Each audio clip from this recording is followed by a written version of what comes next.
Start करवा।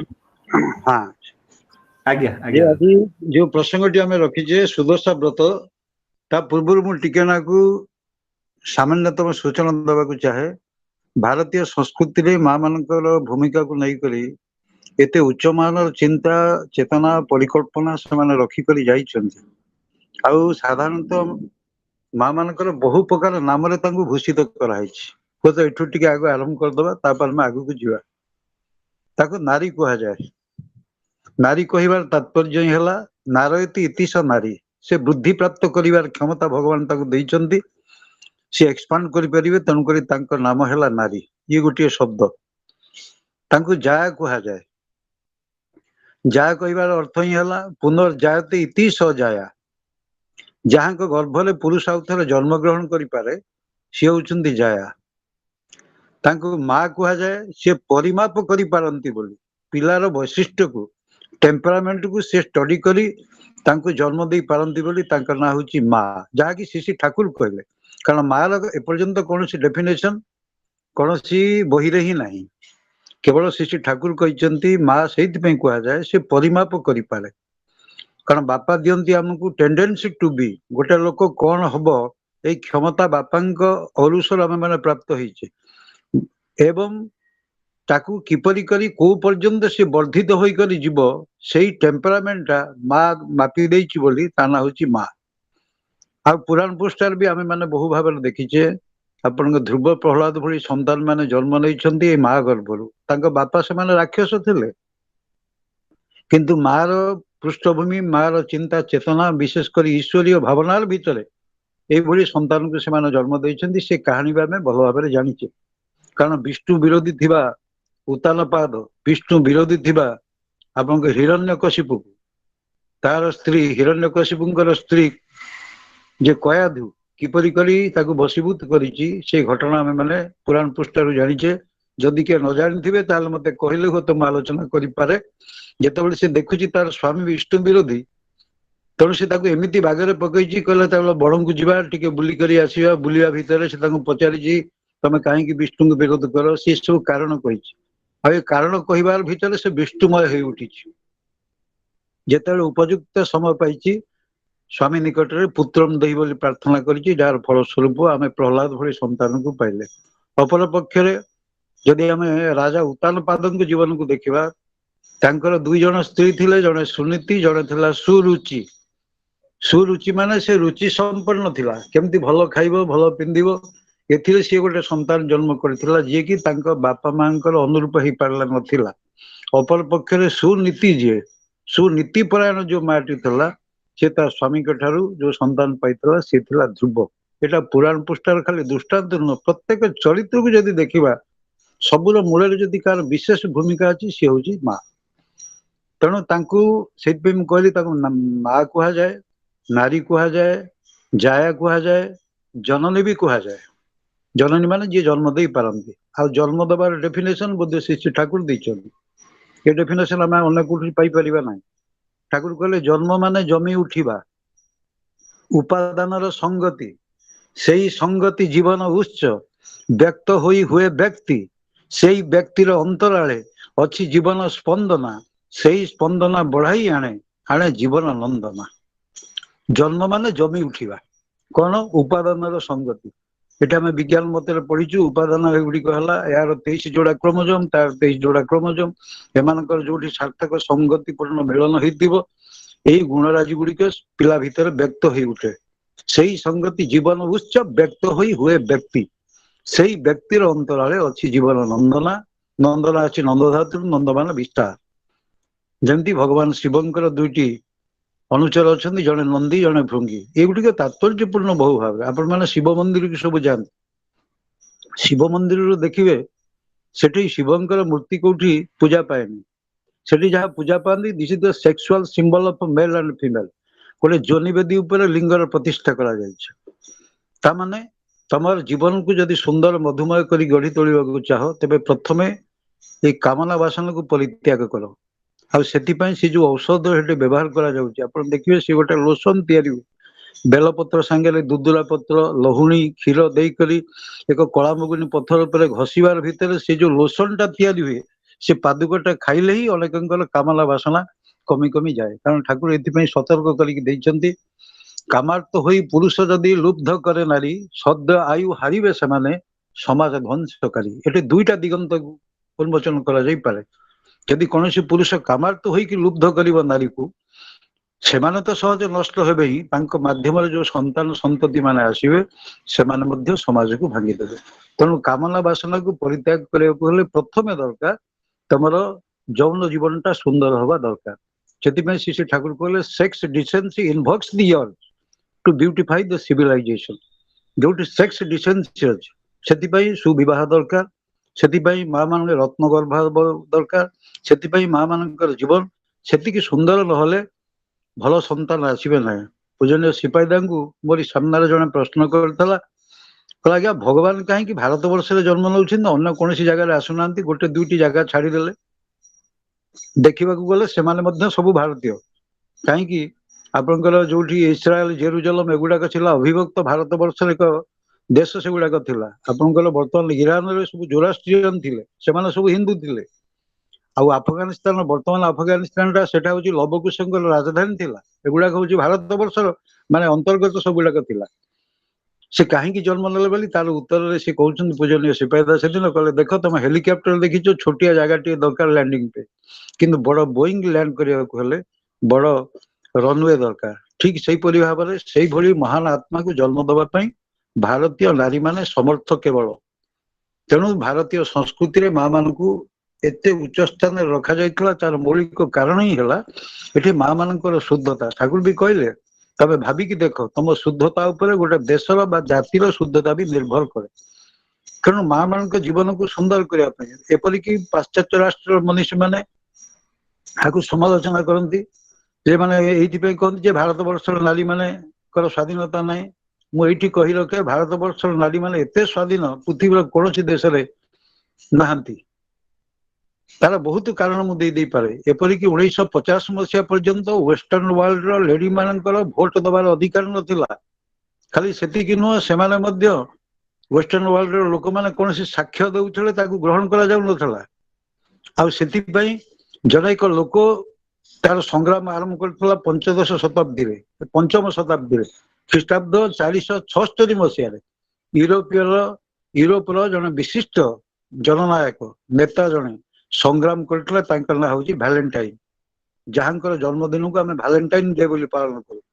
मानते love towards the lady unit एत व्यापक थिला हुए तो मृत्युदंड दिया क्लॉडियस नामक जन एक राजा यूरोपियन सम्राट मृत्युदंड देते स्त्री लोक मान तुम एत उत्थान आगू नहीं पार ना वेस्टर्न वर्ल्ड रे रेबदा को प्रश्न कले भारत वर्ष नारी मान तो निर्याचित निष्पेषित कारण मध्ययुगीय भारत वर्ष इतिहास को लेकर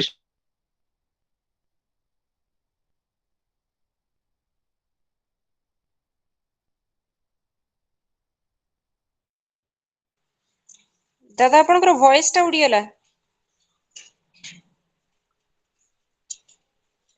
हेलो विजेता आपनकर वॉइस आसुनी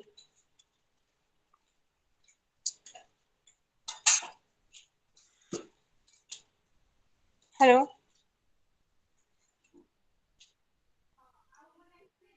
दादा आसुनी हां गोटे सेकंड दादा मु आपण टिके लेफ्ट टिके आउथरे जॉइन करिवे कि आपनकर वॉइस आसुनी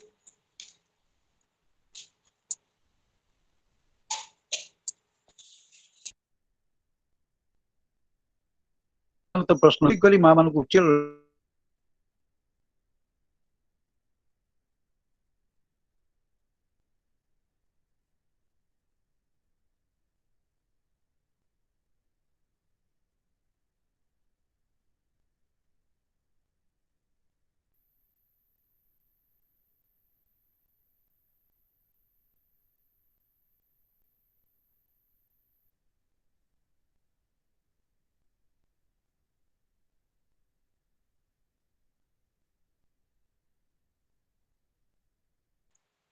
दादा आपण अनम्यूट करंतु हाँ मु कली मझे मझे गोटे फोन फोन पलि आसुची समस्या ही जाउची मो पे अच्छा सुविधा तो हाँ अच्छा ये मु केवल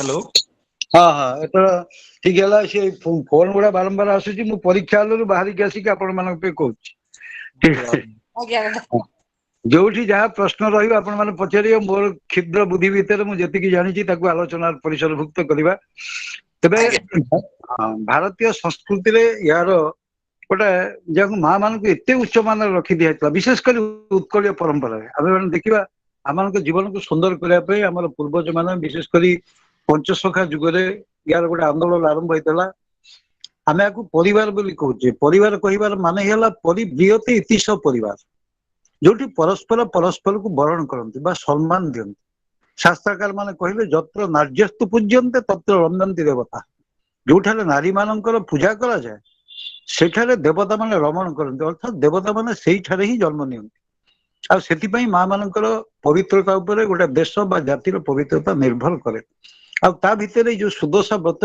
ये गोटे उत्कलीय परंपरा खाली नुहे ये हूँ गोटे माँ मान शुद्धपुत जीवन जापन करने एत चमत्कार जिनिस आमर पूर्वसूरी मैंने रखिदेकी जाइछन्ति प्रत्येक शिक्षणीय तेरे ये प्रसंग उठुची गोटे व्रत मान क्या कहवा ठाकुर कहते व्रत मान व्रती हवा गोटे संकल्पबद्ध भाव में कौन से एक कार्य व्रती हवाटा को व्रत कहते जमी आम सावित्री व्रत करूँ सावित्री व्रत कौन भारत वर्ष से जो विवाह प्रचलन थिला से झील मान निर्वाचन करते गाँ को गाँ बुलिकी जाऊे घर किसी लोक जाऊे से विभिन्न गाँव से पुओ मान संपर्क खबर नबर नौते से स्थिर कर बह कर तत्कालीन समय परंपरा एपरिक समयक्रमे एगुड़ाक सब बंद हो जाऊँगी कारण श्रीकृष्ण समय एक्चुअली विवाहर वैधि विवाहटा आरंभ होता श्रीकृष्ण समय ठार कारण ता पूर्व पर्यंत गोटे कौन एक निर्दिष्ट स्त्री को कौन एक निर्दिष्ट पुरुष विवाह करता तार कौन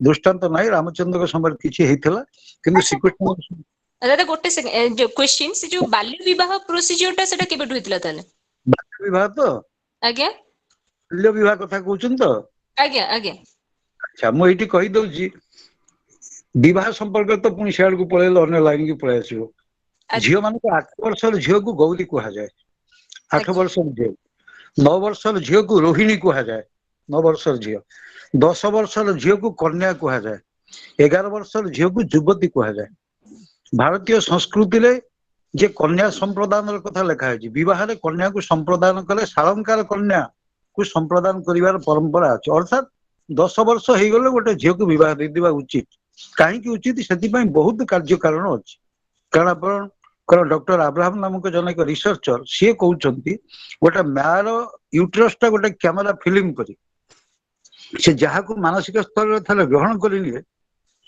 तार से छापटा तार संतान संतति उपर आसे तेणुक गोटे झील ता जीवन में कौन पुरुष को स्वामी पदरे वर्ण करने पूर्व जेपरी तार स्वामी व्यतिरेक अन्य क्या ग्रहण न करे से विवाह संस्कारटा माने वैदिक जुगर भी प्रचलन थिला आपण देखिए मर्यादा पुरुषोत्तम भगवान श्रीरामचंद्र ठारू आरंभ करी अद्यावधि जेते विवाह होइछि समस्तंकर सही बयस से पाखापाखि रोहुतला तेबे परवर्ती समय बोधे श्रीकृष्ण समय ठारू बोध हुए यहाँ बाल्य विवाह व्यवस्था करा जाइथला भारतीय संस्कृति आमे ताकू विकृत करिक बहु जगह उपस्थापन करिछि झीटी विवाह करुथला ता बर को निर्वाचन करा जाउथला जोटा प्राजापत्य विवाह माध्यम 8 प्रकार जो बाहागर प्रचलित ता भीतर प्राजापत्य विवाहटा को श्रेष्ठ कहा जाए ये बापा माँ मैंने झील बर निर्वाचन करते 10टा मेलक करा जाउथला वंश गोत्र ठारू आरंभ कर बयस शिक्षा समस्त किसी देखिक से मेलक देखी विवाह करते कारण विवाहर नाम ही है बी उपसर्ग बह धातु विहित भाव में बहन करवा जी बहु हम सी बहन कर क्या बहन कर से वंश को बहन कर तार स्वामी को बहन कर से परिवार को बहन कर तेणुक ना हूँ बोहू आम उत्कल आम देखा पाऊ बोहूटी जो प्रथम कर घर को आसो पदवंदना करा जाए ए घर शाशु जी पादरे हलदी पानी पकई देकी वंदना करे जो मुझे एत वर्ष जो परिवार दायित्व नहीं आज से दायित्व तुम ऊपर मुझे समर्पण कर प्रथम चाबी धरई देउला यहाँ आम उत्कल परंपरा तेरे प्रसंग ये उठुची मुझे गोटे ना कथा कहती स्त्री कहा जाए नारी कथा कहली जननी कहली माँ कहली जाया कहली स्त्री कहा जाए ठाकुर कहते स्त्री आसी स्त्री धातु स्त्री माने जो माने वेस्टर्न कर दीप्ति पाए ବେଷ୍ଟନ କରି ଦୀପ୍ତି ପାଏ ମାନେ ଯୋଉମାନେ ସ୍ୱାମୀକି କେନ୍ଦ୍ର କରି ସ୍ୱାମୀର ଚତୁଃପାର୍ଶ୍ୱରେ ଦୁର୍ଗତି ନାଶିନୀ ଦୁର୍ଗ ସଦୃଶ ହେଇ ତାଙ୍କ ଦୀପ୍ତିର ଦୀପ୍ତିମନ୍ତ ହୋଇ ଉଠେ। ନିଜସ୍ୱ କିଛି ପରିଚୟ ସୃଷ୍ଟି ନ କରି ସ୍ୱାମୀଙ୍କ ପରିଚୟ ତାଙ୍କର ନିଜସ୍ୱ ପରିଚୟ। ସେଥିପାଇଁ ଠାକୁର ବି ବାଣୀ ଦେଲେ ପତିବ୍ରତା କାହାକୁ କୁହନ୍ତି, ସତୀ କାହାକୁ କୁହନ୍ତି। ପତିବ୍ରତା ଏବଂ ସତୀ ଆମେ ସମାନ ଭାବରେ ସମାର୍ଥବୋଧକ ଶବ୍ଦ ବୋଲି ନେଇଗଲେ ଭୁଲ ହେଇଯିବ। ଠାକୁର କହୁଛନ୍ତି ଜୀବନ ବୃଦ୍ଧି ଚର୍ଚ୍ଚା କରି ସାଧିଲେ ସ୍ୱାମୀର ଉନ୍ନତି, ପତିବ୍ରତା କୁହେଇ ତାରେ ସିଦ୍ଧ କାମା ସେଇ ସତୀ। ଜୀବନ ବୃଦ୍ଧିର ଚର୍ଚ୍ଚା କରି ଯୋଉମାନେ ସ୍ୱାମୀଙ୍କର ଉନ୍ନତି ସବୁ ସମୟରେ ପରିକଳ୍ପନା କରନ୍ତି ସେଇମାନେ ହେଉଛନ୍ତି ସିଦ୍ଧ କାମା, ଆଉ ସେଇମାନେ ହେଉଛନ୍ତି ସତୀ ନାରୀ। ସହଜ ଅର୍ଥରେ ସ୍ୱାମୀକି ଯିଏ ସତ୍ ପଥରେ ନିଏ ସେ ସତୀ, ଯିଏ ଅସତ୍ ପଥରେ ନିଏ ସେ ଅସତୀ। ଇଏ ଚାରିତ୍ରିକ ଦୋଷ ତ୍ରୁଟିର କଥା ଏଠି କୁହାଯାଉନି। ମୁଁ ତ ଏଠି କହିବି 10 ଗଣ୍ଠିର ପ୍ରଭାବର କଥା। 10 ଗଣ୍ଠି କାହିଁକି ନିଆଯାଉଛି, ସେଠାରେ କଣ କଣ ତମେ ପାଳନ କରିବ, କଣ ତମେ ପାଳନ କରିବ ନାହିଁ। ଇଏ ଗଲା ଗୋଟିଏ ଦିଗ। ତାକୁ ସ୍ତ୍ରୀ କୁହାଯାଏ। ବହୁ ଶବ୍ଦ, ଯେମିତି ବୋହୂ କୁହାଗଲା, ସିଏ ବହନ କରିବ ବୋଲି ତାର ନାଁ ବୋହୂ। ଜାୟା କୁହାଗଲା, ତାଙ୍କ ଗର୍ଭରେ ପୁରୁଷ ଜନ୍ମ ଗ୍ରହଣ କରେ। ଆପଣ ତ ସେକରେ ଅଞ୍ଚଳରେ ଅଛି କି ନାହିଁ, କିନ୍ତୁ ଆମର ଏଇ ପୂର୍ବ ଓଡିଶାର ବହୁତ ଜାଗାରେ ଦେଖାଯାଏ। ପ୍ରଥମେ ଯେତେବେଳେ ସ୍ୱାମୀ ସ୍ତ୍ରୀ ମିଳନ ହବା ପାଇଁ ଯାଆନ୍ତି, ସ୍ତ୍ରୀର ପାଦ ଛୁଇଁକି ପ୍ରଣାମ କରେ ପୁରୁଷ। ଏଇ ପରମ୍ପରା ବି ଅଛି, ଆମ ଅଞ୍ଚଳରେ ବି ଅଛି। ପାଦ ଛୁଇଁକି ପ୍ରଣାମ କରିବାର ବିଧାନ ଅଛି। ଉଦ୍ଦେଶ୍ୟ ହଉଛି ସେ ଭଗବାନ ବିଷ୍ଣୁଙ୍କୁ ଅଗ୍ନିକୁ ସାକ୍ଷୀ ରଖି ପ୍ରାର୍ଥନା କରିକି ଆଣିଛି, ହେ ମାୟା ସ୍ୱରୂପ, ତମ ମାୟାରୁ ମୁଁ ଜଣକୁ ନବା ପାଇଁ ଚାହୁଁଛି, ଯାହାର ଗର୍ଭରେ ମୁଁ ଆଉ ଥରେ ଜନ୍ମ ନେବି। ତେଣୁ ସେ ପ୍ରଥମେ ମା ନିକଟରେ ପ୍ରଣାମ କରେ, ମାତୃ ଭଳି, ମାନେ ଯାହାକୁ ଆମେ କହୁଛେ ନିଜର ମାର ଅନୁରୂପ ରୂପ ଭଳି ପରିକଳ୍ପନା କରି ତାକୁ ପ୍ରଣାମ କରେ ଏବଂ ପ୍ରାର୍ଥନା କରେ, ଯଦି ଯେ ତମ ମୋର ମା ସଦୃଶ, ତମ ଗର୍ଭରେ ମୁଁ ଆଉ ଥରେ ଜନ୍ମ ନେବି, ସେ ଅଧିକାର ମତେ ଦିଅ ବୋଲି ସେ ପ୍ରଣାମ କରି ଆଶୀର୍ବାଦ ଦେଲେ। ଇଏ ହଉଛି ଆମର ଉତ୍କଳୀୟ ପରମ୍ପରା। ଆପଣଙ୍କୁ ମାନେ କଳନା କରନ୍ତୁ କେତେ ଉଚ୍ଚମାନର ଚିନ୍ତା ଚେତନାକୁ ନେଇକରି ଆମର ସମସ୍ତ ପରମ୍ପରା ଗୁଡିକ ସମୃଦ୍ଧ ହୋଇଥିଲା। ତା ଭିତରେ ମୁଁ ସାବିତ୍ରୀ ବ୍ରତ କଥା କହୁଥିଲି।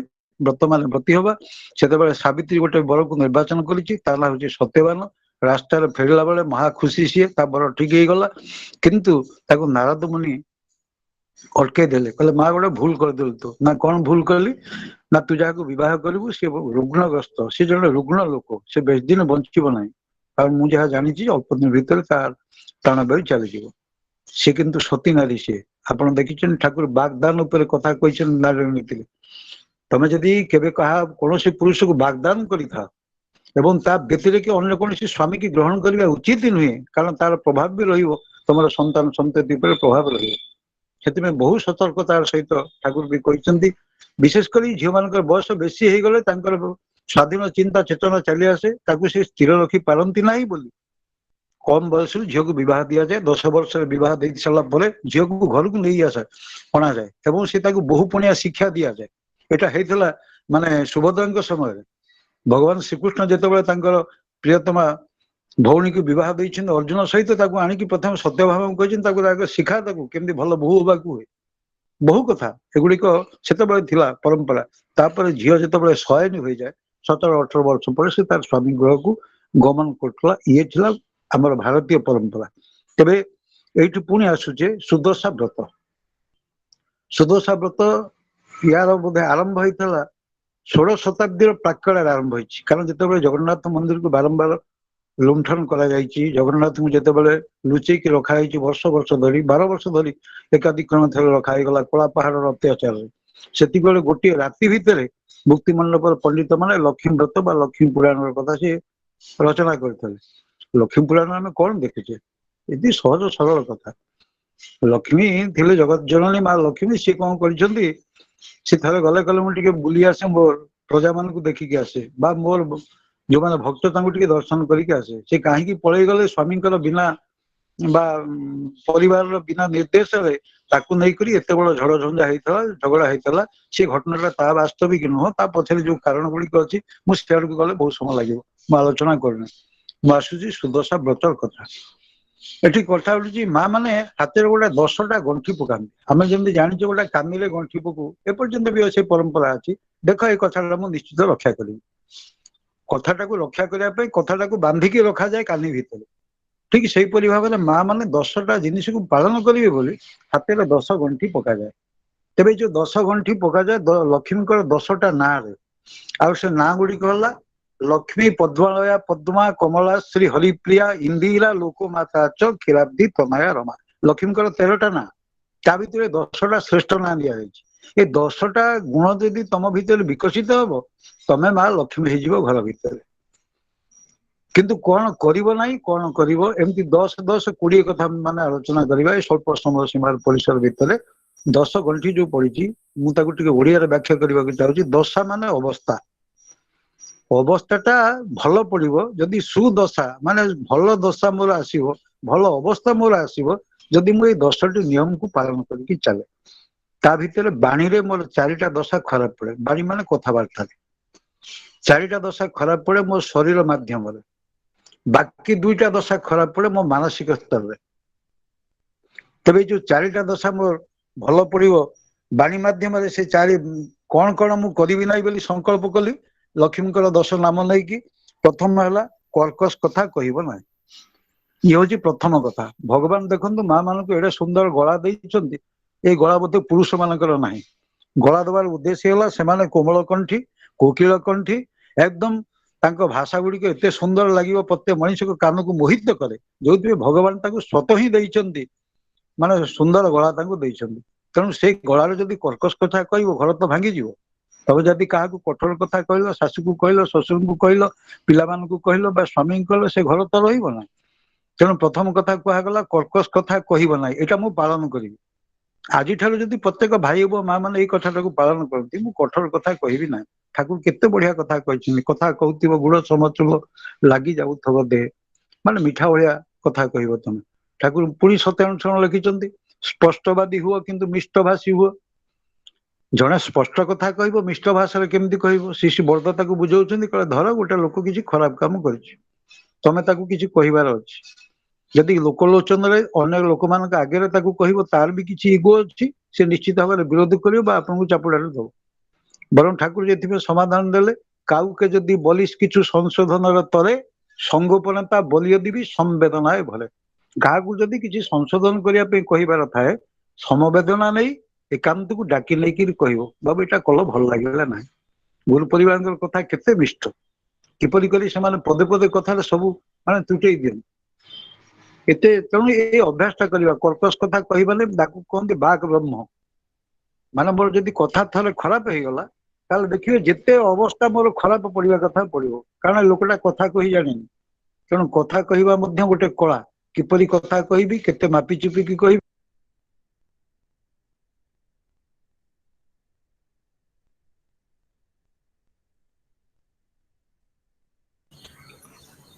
दादा आपण दादा आपणकर म्यूट ହେଇଗଲା। ପ୍ଲିଜ କେହି म्यूट କରନ୍ତୁନି ଦାଦାଙ୍କୁ। ଆଚ୍ଛା, କିଏ ଗୋଟେ କରିଦେଇଛି, କଣ ହେଇଗଲା? ହଁ ଆଚ୍ଛା ଠିକ ଅଛି। କୋଉଠୁ ରହିଛି? ହଁ, ପ୍ରଥମ ଗଣ୍ଠି ହେଲା ଯେ କର୍କଶ କଥା କହିବ ନାହିଁ। ଠାକୁର ସେଥିପାଇଁ ବଡମା ଯେତେବେଳେ ବୋହୂ ହେଇକି ଆସିଲେ, ତାଙ୍କୁ କଣ କରାଗଲା, ସିଏ ତାଙ୍କ ଜେଜେମା କହିଥିଲେ, କୃଷ୍ଣ ସୁନ୍ଦରୀ କହିଥିଲେ, କହିଲେ ଦେଖ ମୁଖର କେହି ଶତ୍ରୁ ନାହାନ୍ତି, ତମେ ଯେତେ କଥା କମ କହିବ ସେତେ ମଙ୍ଗଳ। ମାପି ଚୁପିକି କହିବ, କମ କଥା ହିଁ କହିବ, କର୍କଶ କଥା ଜମା ନୁହେଁ। ତେଣୁ ଇଏ ପ୍ରଥମ ବ୍ରତ ଗୋଟେ ମାର, ସେ କର୍କଶ କଥା କହିବନି। ଇଏ ହଉଛି ବାଣୀରେ ମୁଁ 4ଟା ଦଶା କଥା କହୁଛି, କେମିତି ଆମ ଘର ଭାଙ୍ଗି ଯାଉଛି, କେମିତି ଆମର ଜୀବନ ଅସୁବିଧା ହଉଛି, କେମିତି ଆମେ ଭଲ ସନ୍ତାନର କାହିଁକି ଆମେ ଅଧିକାରୀ ହେଇ ଉଠି ପାରୁନେ। ଦ୍ୱିତୀୟ ଜିନିଷ ରହିଲା ମିଥ୍ୟା କଥା କହିବ ନାହିଁ। ମିଥ୍ୟା କଥା କେବେ ବି କହିବ ନାହିଁ, କାରଣ ଠାକୁରଙ୍କ ପାଖରେ ଏଇ ପ୍ରସଙ୍ଗରେ ବହୁତ ଆଲୋଚନା ହେଇଛି। କହିଲେ ଆମେ ଅପ୍ରିୟ ସତ କହୁଛୁ ବୋଲି ଲୋକମାନେ ଆମକୁ ଖରାପ ଭାବୁଛନ୍ତି। ଠାକୁର କହିଲେ ସତଟା କେବେ ଅପ୍ରିୟ ନୁହଁ, ବରଂ ସତ୍ୟ କୁହ ପ୍ରିୟ କରି ଅନୁକମ୍ପି ରାଗେ, ଅସତ କଥା କହି କିଆ ପଡିବ ଦୋଷର ଭାଗେ। ସତଟାକୁ ପ୍ରିୟ କରିକି କୁହ। ଯେମିତି କହିଲି, ମୁଁ ସ୍ପଷ୍ଟବାଦୀ ହୁଅ କିନ୍ତୁ ମିଷ୍ଟ ଭାଷୀ ହୁଅ। ସତ କଥାଟା କହିବ କିନ୍ତୁ ମିଠା ସ୍ୱରରେ କହିବ, ଯେପରିକି ତା ପ୍ରାଣରେ ଆଘାତ ନ ଆସେ। ତେଣୁ ମିଥ୍ୟା କଥାଟାକୁ ମଧ୍ୟ ଶାସ୍ତ୍ରକାର ମାନେ, ଆମର ଉତ୍କଳୀୟ ଶାସ୍ତ୍ରକାର ମାନେ ମନା କରିଛନ୍ତି, ଅନ୍ତତଃପକ୍ଷେ ମାଟି ମିଛ କଥା ନ କୁହ। ଆଉ ଗୋଟେ ମିଛ କଥା କହିବାକୁ ଯାଇ ଆପଣଙ୍କୁ 100 ମିଛ କହିବାକୁ ପଡିବ। ଗୋଟେ ମିଛକୁ ଲୁଚିବାକୁ ଯାଇ ଆପଣଙ୍କର ବୈଶିଷ୍ଟ୍ୟକୁ ଉଲ୍ଲଂଘନ କରିବାକୁ ପଡିବ। ତେଣୁ ଏଗୁଡାକ ଭାରି ଖରାପ ଅଭ୍ୟାସ। ଇଏ ଗୋଟେ ଗଣ୍ଠି ପଡୁଛି ଯେ ମୁଁ ମିଥ୍ୟା କଥା କହିବିନି। ତୃତୀୟ ଜିନିଷଟା ହେଲା ଚୁଗୁଲି କରିବା ନାହିଁ। ଚୁଗୁଲି ସମ୍ପର୍କରେ ନାରୀ ନୀତିରେ ବି ଠାକୁରଙ୍କର ସ୍ପଷ୍ଟ ନିର୍ଦ୍ଦେଶ ଅଛି। ଇଏ ଘୁଣ ପୋକ ପରି ଆସ୍ତେ ଆସ୍ତେ ମାଡିଯାଏ, ମାନେ ୟା କଥା ତା ଆଗରେ କହିବା, ତା କଥା ତା ଆଗରେ କହିବା। ଯେମିତି ମନ୍ଥର ଆଜି ପର୍ଯ୍ୟନ୍ତ ନିର୍ଯାତିତ ଏବଂ ନିନ୍ଦିତ ଭାରତୀୟ ସଂସ୍କୃତିରେ। ତେଣୁ ଚୁଗୁଲି କାହାର କରିବା ନାହିଁ। ଶୁଣିନେଲେ ଯେତିକି ଦରକାର କାନ ଭିତରେ ଭିତରେ ରଖିଲେ ଯଦି ସଂଶୋଧନ କରିବାର ଥାଏ ଆପଣ ତାକୁ ସଂଶୋଧନ କରିପାରନ୍ତି, କିନ୍ତୁ ଚୁଗୁଲି କଥା କହିବାଟା ଭଲ ଅଭ୍ୟାସ ନୁହଁ। ଇଏ କରିବାରେ କଣ ହୁଏ କି ଗୋଟେ ମାନସିକ ବିକ୍ଷିପ୍ତତା ଆସେ। ଚତୁର୍ଥ ଜିନିଷଟି କୁହାଯାଉଛି ନିନ୍ଦା କରିବ ନାହିଁ। ପରମ ପୂଜ୍ୟପାଦ ଶ୍ରୀ ଦାଦା ଏ ନିନ୍ଦା ଉପରେ ବୋଧେ ବିଗତ 15 ବର୍ଷ ହେଲା ମୁଁ ଶୁଣିଛି ପ୍ରତ୍ୟେକ କର୍ମୀ ସମ୍ମିଳନୀ ଗୋଟିଏ କଥା ଉପରେ ଜୋର ଦିଅନ୍ତି, କେବେ କାହାର ନିନ୍ଦା କରନା। କାରଣ ଠାକୁର ଗୋଟେ ବାଣୀ ଦେଇକି କହିଲେ, ନିନ୍ଦା କଥାରେ କାନ ଦିଏ ଯେ ମୁକାବିଲାରେ ମିଲାଏ ନା, ଅନାହୁତ ପାତିତ୍ୟ ପାଏ ଶୁଭ ତାର ଚାଲାଏ ନା। ନିନ୍ଦା କରିବା ଗୋଟେ ଭାରି ଖରାପ ଅଭ୍ୟାସ। ଯୋଉ ଲୋକ ଯାହାକୁ ଯେତେ ନିନ୍ଦା କରୁଛି ତାମାନେ ଏଠି ଗୋଟେ ଇନଫେରିଟି କମ୍ପ୍ଲେକ୍ସ ଆସୁଛି। ଆପଣ ଅନ୍ୟ ଜଣଙ୍କୁ ନିନ୍ଦା କରୁଛନ୍ତି ମାନେ ଯେ ମୁଁ ତା ଠାରୁ ବଡ, ଏଇଟାକୁ ପ୍ରତିପାଦିତ କରିବାକୁ ଚାହାନ୍ତି, କିନ୍ତୁ ବାସ୍ତବିକ ତାହା ନୁହେଁ। ତେଣୁ ଜଣକୁ ନିନ୍ଦା କରିକି ଆମେ କଣ ପାଉ? ଗୋଟେ ସାମୟିକ ଆନନ୍ଦ ପାଇପାରୁ, କିନ୍ତୁ ଏଥିରେ ମୋର କିଛି ବୁଦ୍ଧି ହୁଏ ନା। ତେଣୁ ଯେତେ ପାରିବେ ନିନ୍ଦା ଅଭ୍ୟାସଟାକୁ ବନ୍ଦ କରିବା ହିଁ ଭଲ। ଯେମିତି ମୁଁ କହିଲି, ମୋ ବାଣୀରେ 4ଟା ଜିନିଷ ପରିବର୍ତ୍ତନ ହେଇଯିବ। ଚୁଗୁଲି କରିବା ନାହିଁ, କର୍କଶ କଥା କହିବା ନାହିଁ, ମିଥ୍ୟା କହିବା ନାହିଁ, କାହାର ନିନ୍ଦା କରିବା ନାହିଁ। ମା ମାନେ ଯଦି ଏଇ କଥା ଗୁଡିକୁ ପାଳନ କରିକି ଚାଲିବେ, ଦେଖିବେ 6 ମାସ ପରେ ଆପଣ ଭଲ ବୋହୂ ହେଇଯାଇଛନ୍ତି। ସମସ୍ତେ ଆପଣଙ୍କ ପ୍ରଶଂସା କରିବେ ଯେ ସେ ଝିଅଟି କିଛି କାହାର ବିରୁଦ୍ଧରେ କୁହେ ନା, ମିଥ୍ୟା କଥା କୁହେ ନା। ଆଉ ଏଗୁଡାକ ସମୟ ଥିବା ଲୋକମାନେ ମିଛ କଥା କହିବାକୁ ଭୟ କରୁଥିଲେ, ମହାପାପ ବୋଲି ଜାଣୁଥିଲେ, ମିଛଟା କାହିଁକି କହିବେ? ଏପରିକି ମହାଭାରତ ଯୁଦ୍ଧ ସମୟରେ ଭଗବାନ ଶ୍ରୀକୃଷ୍ଣ ରାତିରେ ବୁଝିଲେ, ରାତି ସାରା ଯୁଧିଷ୍ଠିରଙ୍କୁ ବୁଝେଇଲେ, କହିଲେ ତମେ କାଲି ଟିକେ ମିଛ କହିବ। ସକାଳୁ ଉଠିକି ମନା କରିଥିଲେ, କହିଲେ ନାଇଁ ମୁଁ କହିପାରିବି, ମୁଁ ପଛକେ ମୋର ରାଜ୍ୟ ଦରକାର ନାହିଁ, ମୋ ବଂଶ ବୁଡି ଯାଉ ପଛକେ, ମୁଁ ମିଛ କହିପାରିବିନି। କାରଣ ଗୁରୁଙ୍କ ଆଗରେ ପୁଣି ମିଛ କହିବି। ভগবান শ্রীকৃষ্ণ কিন্তু লীলাময় সে ভাবছে বসে চলবো কি সে ভাববার তুমি কে, ভাবছে যিনি ভাববেন তিনি তুমি ভাবো তাকে, ତମେ ତାକୁ ଆଗ ଭାବନା କର, ଯୋଉଠି ଯାହା ପ୍ରୟୋଜନ ସେ ବ୍ୟବସ୍ଥା କରୁଛନ୍ତି। ତେଣୁ ସେ ମିଛ କଥା ଟିକେ ନାକୁ କହିଥିଲେ ବୋଲି ପରବର୍ତ୍ତୀ ସମୟରେ ଆମେ ଜାଣିଛେ କଣ କେମିତି ଅବସ୍ଥା ହେଇଛି। ଇଏ ଗଲା କଥାବାର୍ତ୍ତାରେ 4ଟା ଦଶା ମୋର ଖରାପ ପଡେ, 4 ଗଣ୍ଠି ପଡିଛି। ଆଉ 4ଟା ଗଣ୍ଠି ମୁଁ ପାଳନ କରିବି। ଗୋଟେ ହଉଛି ମୋ ଶରୀର ମାଧ୍ୟମରେ, ଏ ଶରୀରରେ ମଧ୍ୟ ମୋର ଅବସ୍ଥା ଖରାପ ପଡେ। ସେଗୁଡିକ ହେଲା, ପ୍ରଥମ କଥା ହେଲା ହିଂସା କରିବନି।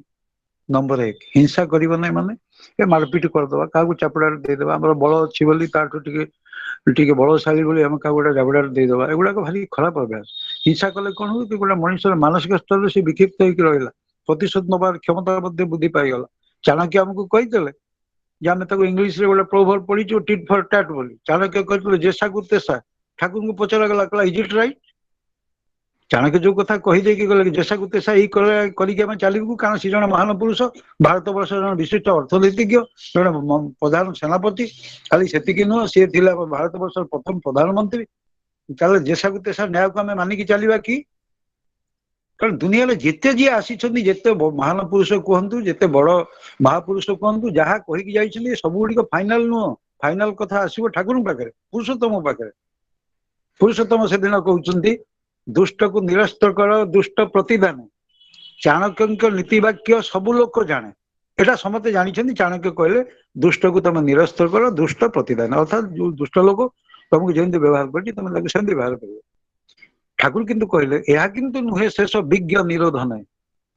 ଏଇଟା କିନ୍ତୁ ଶେଷ ନୁହେଁ, ଧୃତି ଚର୍ଯ୍ୟା ଜଗାଅ ତାର ଦୁଷ୍ଟ ପ୍ରାଣ, ତାର ଦୁଷ୍ଟ ପ୍ରାଣରେ ଧୃତି ଚର୍ଯ୍ୟାକୁ ଯୋଗେଇ ଦିଅ।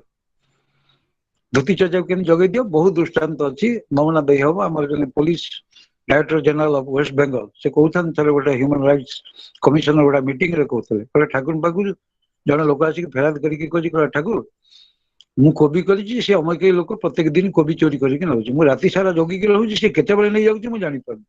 ଆମ ତମ ଭଳି ଲୋକ କହିଥାନ୍ତି କଣ ଭାଇ ତୁ ପୋଲିସ କେସ୍ ଦେ, ତାକୁ ନହେଲେ ତାକୁ ଲୋକ ନେଇକି ତାକୁ ପିଟିବେ, ଏମିତି ଆମେ କହିପାରିଥାନ୍ତି। କିନ୍ତୁ ଠାକୁର କହିଲେ ମଣି ତୁ ମୋ କଥା ମାନିବୁ ନା? ଆଜ୍ଞା। ନା କାଲି ସକାଳୁ 2ଟା କୋବି ନେଇକି ତା ଘରେ ଦେଇଦେଇକି ଯିବୁ। ଲୋକ ପ୍ରଥମେ ରାଗିଲା, ଆଜ୍ଞା ଚୋରଟାକୁ ମୁଁ ପୁଣି କୋବି ନେଇକି ଦେଇକି ଆସିବି? ଠାକୁର କିଛି କହିଲେନି, କହିଲେ ତୁ ନେଇକି ଆସିବୁ ଦବୁ। ତାପରଦିନ ତା ଘରେ ଯାଇକି ସକାଳୁ 2ଟା କୋବି ଦେଲା। ଠାକୁର କହିଲେ ତୁ ସବୁଦିନ ଦବୁ। 15 ଦିନ କାଳ 2-2ଟା ଲେଖେ କୋବି ସେ ନେଇକି ଦେଇକି ଗଲା। ଠାକୁର ତାକୁ ଡାକିକି ପଚାରୁଛନ୍ତି, ତୋର ଆଉ କୋବି ଚୋରି ହଉଛି ନା? ନାଇଁ ଠାକୁର। ନା କାହିଁକି ଜାଣିଛୁ? ତୋର ଏଇ 15 ଦିନ ଭିତରେ କେତେଟା କୋବି ଦେଇଛୁ? ନା 30ଟା କୋବି। କେତେ ପଇସା ହବ? ସେ କହିଦେଲା, ସେ ସମୟରେ ଏତିକି ପଇସା ହବ। ଠାକୁର କହିଲେ ଯଦି ଏତିକି ପଇସା ବିନିମୟରେ ଗୋଟେ ଚୋରର ଚୋରି ପ୍ରବୃତ୍ତି କି ବଦଳେଇ ଦିଆଗଲା, ଦରକାର ପଡିଲେ ଗୋଟେ ମଣିଷ ପାଇଁ ଗୋଟେ ସାମ୍ରାଜ୍ୟକୁ ମଧ୍ୟ ମୁଁ ଉଡେଇ ଦେଇପାରେ। ତୁ ଯେ ନିଶ୍ଚିନ୍ତରେ 15 ଦିନ କାଳ ଶୋଇଛୁ, ଏଇଟା କଣ କମ କଥା? ଏଇ ଯୋଉ ଟଙ୍କେ 8 ଅଣା ଖର୍ଚ୍ଚ କରିକି ତୁ ଆନନ୍ଦରେ ଶୋଇପାରୁଛୁ, ଏ ଗୋଟେ ଛୋଟ କାଟର କଥା? ତେଣୁ ଠାକୁର କଣ କରୁଛନ୍ତି, ସେ ହଉଥିଲେ ସମାଧାନୀ ପୁରୁଷ। ତେଣୁ ସେ ଆମକୁ ମନା କଲେ ହିଂସା କରିବ ନାହିଁ ଅନ୍ତର ପକ୍ଷେ। କେବେ କାହା ବିରୁଦ୍ଧରେ ବା କାହାକୁ ଚାପୁଡା ଦେଇଦବା ଯେତେ ଦୂର ପାରିବେ ଆଭଏଡ କରିବାକୁ ପ୍ରୟାସ କରିବେ। ତାପରେ 6 ନମ୍ବର ଯାହାକୁ କହୁଛେ ସେଇ ଯୋଉ ଶରୀର ମାଧ୍ୟମରେ ବ୍ୟଭିଚାର କରିବ, ଏପରି କିଛି ବ୍ୟଭିଚାର ପୂର୍ଣ୍ଣ କର୍ମ କରିବ ନାହିଁ ଯୋଉଥିପାଇଁ ତମର ଦଶା ଖରାପ ପଡିବ, ଅବସ୍ଥା ଖରାପ ପଡିବ। ଶେଷରେ ସମସ୍ତେ ଜାଣିବେ, ଖରାପ କଥା କହିବେ, ଭଲ ବୋହୁ ନୁହଁ, ଅମକ କରିଛି ସମ କରିଛି, ଏସବୁ ଗୁଡାକ ପ୍ରତି ଯେତେ ଦୂରେଇକି ରହାଯାଇପାରେ ସେତେ ହିଁ ମଙ୍ଗଳ। ତେବେ ଶରୀରକୁ ନେଇକରି ଏ ଶରୀର ମୋ ବାପା ମାଙ୍କର ଦାନ, ଏଇଟାକୁ ସିଏ ଜଗିକି ରଖିଥିବେ। ବର୍ତ୍ତମାନ ସେ ସମ୍ପ୍ରଦାନ କରିଛନ୍ତି ମୋ ସ୍ୱାମୀଙ୍କ ହାତରେ। ତେଣୁ ୟା ଉପରେ ଅଧିକାର ଯଦି କିଏ ଥାଏ ବର୍ତ୍ତମାନ ସମୟ ପାଇଁ ସେ ମୋ ସ୍ୱାମୀଙ୍କର।